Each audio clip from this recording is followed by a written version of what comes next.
प्रद्युम्न कामदेव जी के अवतार माने जाते हैं। ये भगवान श्री कृष्ण की प्रमुख पत्नी रुक्मिणी जी के पुत्र थे। इनका जीवन चरित्र अत्यंत विचित्र है। कामदेव को जब भगवान शंकर ने भस्म कर दिया, तब उनकी पत्नी रति भगवान शिव के पास जाकर करुण विलाप करने लगी।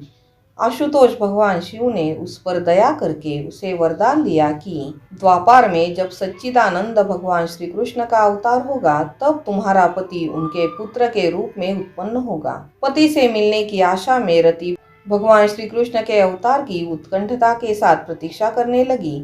उसी समय शंबरासुर नाम का एक बलवान दैत्य हुआ।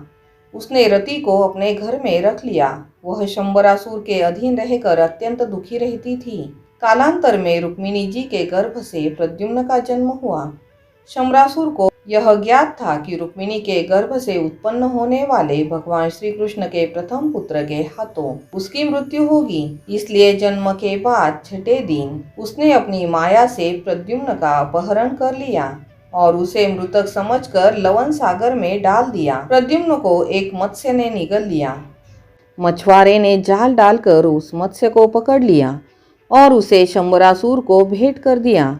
शंबरासुर ने उसे पकाने के लिए अपने रसोई में भेज दिया। रसोई में जब मत्स्य का पेट चीरा गया तो उसमें एक अत्यंत सुंदर जीवित बालक निकला। उस रसोई घर की स्वामिनी रति थी, जिसका नाम उस समय मायावती था। वह पाककला में अत्यंत निपुण थी। मायावती उस अद्वितीय बालक को देखकर मुग्ध हो गई। उसी समय देवर्षि नारद ने आकर मायावती को प्रद्युम्न के जन्म के रहस्य से परिचित कराया और सावधानीपूर्वक उसका पालन करने का निर्देश दिया।